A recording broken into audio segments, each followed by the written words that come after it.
गणपती बाप्पा मोरया।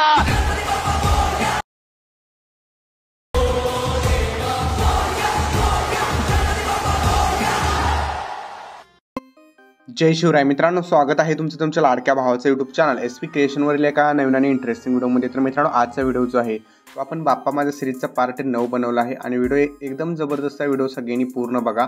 सोबतच वेबसाईटवरती तुम्हाला सर्व मटेरियल भेटेल, XML फाईल आणि प्रीसेट दोन्ही दिलेले आहेत। जे तुम्हाला इम्पोर्ट होईल ते तुम्ही इम्पोर्ट करू शकता। इम्पोर्ट करण्यास काही प्रॉब्लेम येत असेल तर डिस्क्रिप्शनमध्ये व्हिडिओ आहे, तो एक वेळेस नक्की बघा। तर सगळ्यात पहिल्यांदा मित्रांनो, बिटमार्क प्रोजेक्ट आपण ओपन करून घ्यायचं आहे। प्लसवरती क्लिक करून मीडियामध्ये जायचं आहे। मीडियामध्ये गेल्यानंतर जे मटेरियल मी तुम्हाला दिलेलं आहे तर त्या मटेरियलमध्ये एक व्हिडिओ आहे। ओके, तर हा व्हिडिओ जो आहे हा सगळ्यात पहिल्यांदा आपल्याला ॲड करून घ्यायचा आहे। काउंटडाऊनवाला व्हिडिओ आहे, ठीक आहे। हा व्हिडिओ आपण ॲड केल्यानंतर या ठिकाणी 6 सेकंदापर्यंत हा व्हिडिओ आहे। त्यानंतर परत इथं पुढे बघू शकता स्टार्ट लिहायचं आहे, प्लसवरती क्लिक करून मीडियामध्ये जायचं आहे आणि हा एक व्हिडिओ मी तुम्हाला दिलेला आहे। तर हा व्हिडिओ जो आहे तो पार्टिकल व्हिडिओ आहे। तर हा पार्टिकल व्हिडिओ जो आहे हा इथं 19 सेकंदापर्यंत ॲड करून एक्स्ट्रा पार्ट रिमूव्ह करायचे आणि ब्लेंडिंग अँड ऑपॅसिटीमधून लाईटनवरती स्क्रीन इफेक्ट द्यायचे। ओके, स्क्रीन इफेक्ट दिल्यानंतर हे जे ग्रुप आहेत हे ग्रुप दोन्ही वरती घ्यायचे आणि त्याच्या बॅकग्राऊंडला आपल्याला एक फोटो ॲड करायचा आहे। प्लसवरती क्लिक करायचं आहे, मीडियामध्ये जायचं आहे, कुठलाही एक फोटो या ठिकाणी ॲड करायचा आहे आणि ब्लेंडिंग अँड ऑपॅसिटीमध्ये जाऊन अल्फा ऑपॅसिटी याची जी आहे ती 19 ते 20 ठेवायची। ओके, त्यानंतर इथंपर्यंत वाढवून घ्यायचं आहे, जिथं आपला ग्रुप आहे तिथंपर्यंत लॉंग प्रेस करून हे बॅकग्राऊंडला करून घ्यायचं आहे। ओके, तर त्यानंतर बघू शकताय अशा प्रकारे हे दिसून जाईल। बट जर तुम्हाला मागचा फोटो एकदम क्लिअरली असा दिसावा वाटत असेल तरी देखील तुम्ही मागचा फोटो चेंज करू शकताय। ओके, लाईक दिस या टाईपमध्ये जर तुम्ही फोटो ॲड केला तर त्यानंतर मित्रांनो इथं मध्ये स्पेस सोडायचा थोडासा 21 सेकंदाजवळ। त्यानंतर प्लसवरती क्लिक करून मीडियामध्ये जायचं आहे। मीडियामध्ये गेल्यानंतर प्रत्येक बीटमध्ये एक फोटो आपण ॲड करत जायचं आहे। ओके, तर जेवढे पण या ठिकाणी बघू शकताय म्हणजे बीट आहे त्यामध्ये आपण एक असा फोटो ॲड करत जायचं आहे। तर लास्टपर्यंत जेवढ्या बीट आहे त्यामध्ये मी एक करून असा फोटो ॲड करत आहे। सो तुम्ही देखील अशा प्रकारे फोटो ॲड करायचे आहेत आणि जेवढे चांगले फोटो यात असतील तितके तुम्ही चांगले फोटो जेवढे यूज कराल तितका तुमचा व्हिडिओ चांगला होणार आहे, ठीक आहे। त्यामुळे व्हिडिओ कुठलाही असो मित्रांनो, एडिट करताना त्यात फोटो जितके तुम्ही हाय क्वालिटीचे यूज कराल तितका तुमचा व्हिडिओ चांगला होणार नाही। हाय क्वालिटी म्हणजे असे जास्त MB वगैरे नाही, तुमचा MB कमी असेल तरी चालेल, बट व्हिडिओची म्हणजे फोटो जो आहे तो बघताना एकदम क्लिअरली असा फोटो विजिबल व्हायला पाहिजे, क्लिअरली दिसायला पाहिजे। आता या फोटोंमध्ये तुम्ही जर फेस बघत असाल तर एकदम क्लिअरली अशी फेस दिसत आहेत। सो त्यामुळेच हा व्हिडिओ जो आहे तो एकदम चांगला होणार आहे। तर अशा प्रकारे तुम्ही देखील तुमच्या मंडळाचे वगैरे व्हिडिओ बनवणार असाल तर एकदम चांगल्या क्वालिटीचे फोटोज असे तुम्ही शूट करा आणि त्यानंतर जर तुम्ही यूज केले तर एकदम चांगल्या क्वालिटीचा तुमचा व्हिडिओ होऊन जाईल। ओके, तर आता इथं बघू शकताय मी हे सगळे फोटोज ॲड करून घेतलेले आहेत। आता मित्रांनो यावरती आपल्याला इफेक्ट्स अप्लाय करायचे आहेत। ओके, त्यासाठी बॅक यायचं आपल्याला आणि त्याआधी आपण काय करूया, इथं हे जे ग्रुप आहेत हे ग्रुप आपण एडिट करून घेऊया, ठीक आहे। इथं म्हणजे एडिट ग्रुपमध्ये जाऊन आपण हा फोटो वगैरे यात एक्सचेंज करून घेऊया, तर रिप्लेस करून घ्या। थोडक्यात बॅक यायचं, परत पुढे जायचं। तुम्हाला माहितीच आहे, आता जे एडिटर आहे त्यांना माहिती आहे, बट जे नवीन आहे त्यांना सांगतोय ग्रुपवरती क्लिक करून एडिट ग्रुपमध्ये जायचं।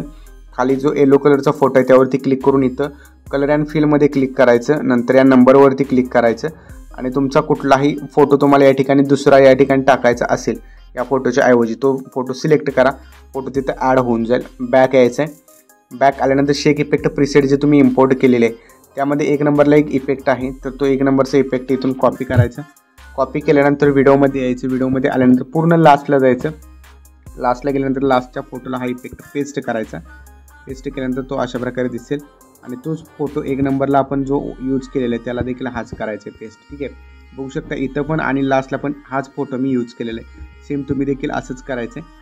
त्यानंतर मित्रांनो याच इफेक्टमध्ये तुम्हाला लास्टला डायरेक्शनल ब्लर इफेक्ट दिसेल, तर तो इथून कॉपी करायचं। कॉपी केल्यानंतर आपल्याला व्हिडिओमध्ये यायचं। ओके, इथं जे PNG दिलेले आहेत मी टेक्स्टचे त्यांना हा इफेक्ट पेस्ट करून ऑन करायचं आहे। ओके, कॉपी इफेक्ट काही ठिकाणी तुम्हाला fade in fade out effect दिसेल, तर ते असेल तर ते तिथून रिमूव्ह करून तुम्ही त्यात परत अशा प्रकारे इफेक्ट हे डायरेक्शनल ब्लर पेस्ट करा। ओके, पेस्ट केल्यानंतर बॅक यायचं आहे। शेक इफेक्ट प्रीसेटमध्ये आल्यानंतर 2 नंबरची प्रीसेट जी आहे ही आता काळजीपूर्वक बघा, ही इफेक्ट इथून आपण कॉपी करायचे आहेत। कॉपी केल्यानंतर व्हिडिओमध्ये यायचं। व्हिडिओमध्ये आल्यानंतर या ठिकाणी जे डबल बीटवाले होते, ठीक आहे, आता म्हणजे इथून बघा, इथून पुढं हे डबल बीट जे दिसत आहेत 23 सेकंदाच्या नंतर यांना आपण हा इफेक्ट पेस्ट करायचा आहे, बट एक्सपोजर गामा आणि एक्सपोजर गामा हे दोन इफेक्ट ऑन करायचे, नंतर इफेक्ट कॉपी करायचे आणि नंतर हे इफेक्ट प्रत्येक लेअरला पेस्ट करायचे. ओके, ते पण प्रत्येक म्हणजे कुठंपर्यंत, फक्त पहिल्या 5लाच इफेक्ट, पहिल्याला आपण सोडलेला तिथून पुढचे जे 5 आहेत डबल बीटच्या आतमधले त्यांना इफेक्ट पेस्ट करायचे. नंतर यातील स्विंग इफेक्ट जो आहे हा इथून कॉपी करायचा. स्विंग इफेक्ट कॉपी केल्यानंतर या इथून पुढच्या लेअरला म्हणजे डबल बीटच्या नंतर जे छोटे छोट्या बीटमध्ये इमेजेस आहेत त्यांना हा स्विंग इफेक्ट द्यायचा आहे. आणि जरी नाही दिला तरी देखील काही प्रॉब्लेम नाही, बट कशासाठी द्यायचं, थोडीशी फार आपली व्हिडिओमध्ये मुवमेंट जर दिसेल तर व्हिडिओ आणखीन अट्रॅक्टिव्ह आपला वाटणार आहे.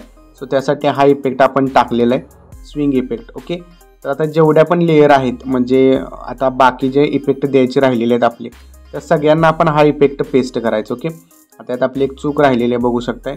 स्विंग दिल्यानंतर हे ऑन केलेलं नाही आपण, तर आता प्रत्येकाला परत ऑन करावं लागेल.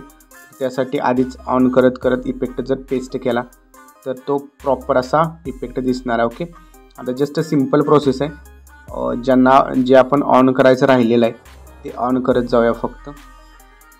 तर बघू शकताय हे जेवढ्या लेअर आहेत मित्रांनो सगळ्यांना इफेक्ट आपण हा देत आलेला आहे. तोपर्यंत मित्रांनो आपण इफेक्ट ऑन करेपर्यंत ज्यांनी व्हिडिओला लाईक केला नसेल लाईक नक्की करा. आणि मित्रांनो कॉमेंट करायला तुम्ही विसरताय, कॉमेंट करून सांगत चला व्हिडिओ तुम्हाला कसा वाटतोय, नेक्स्ट व्हिडिओ कुठला हवा आहे, तर मला समजेल की नेमकं तुम्हाला आपले व्हिडिओ आवडत आहेत की आवडत नाहीत. ओके, तर सगळ्यांना आय होप इफेक्ट पेस्ट झाले असावेत आणि सगळे ऑन असावेत. ठीक आहे, ऑन जर नसेल मित्रांनो इफेक्ट पेस्ट केला त्याचा काहीसुद्धा यूज नाही आहे. ओके, त्यामुळे परत परत चेक करा किंवा डायरेक्ट ऑन करूनच इफेक्ट द्या. ओके, आता इफेक्ट्स वगैरे आपले सगळे टाकून झालेले आहेत आणि आता लास्ट प्रोसेस आपली काय राहिलेली आहे तर इथं बघा हा जो ब्लँक एरिया राहिलेला आहे. ओके, इथं जे ग्रुप संपल्यानंतर इथं आपण प्लसवरती क्लिक करून मीडियामध्ये जायचं आहे. इथं नाना पाटेकरांचा एक व्हिडिओ मी दिलेला आहे, तर तो व्हिडिओ ॲड करायचा आहे. इथं अशा प्रकारे हा व्हिडिओ ॲड करायचा आहे आणि याला थोडंसं आपण मूव अँड ट्रान्सफरमध्ये जाऊन रिसाईजवरून थोडासा हा व्हिडिओ झूम करायचा. ओके, थोडासा झूम करायचा आहे आणि त्यानंतर मित्रांनो हा व्हिडिओ आपला रेडी होईल. जस्ट शेअरवरती क्लिक करून व्हिडिओ रेझोल्युशन 1080 पिक्सल ठेवून एक्सपोर्टवरती क्लिक करायचं आहे आणि हा व्हिडिओ आपण आपल्या गॅलरीमध्ये सेव्ह करण्यास सुरुवात करायची आहे. तर मित्रांनो आजच्या व्हिडिओमध्ये इतकंच होतं. व्हिडिओ कसा वाटला कॉमेंट करून मला नक्की सांगा. भेटूया पुढच्या व्हिडिओमध्ये. तोपर्यंत जय हिंद, जय महाराष्ट्र.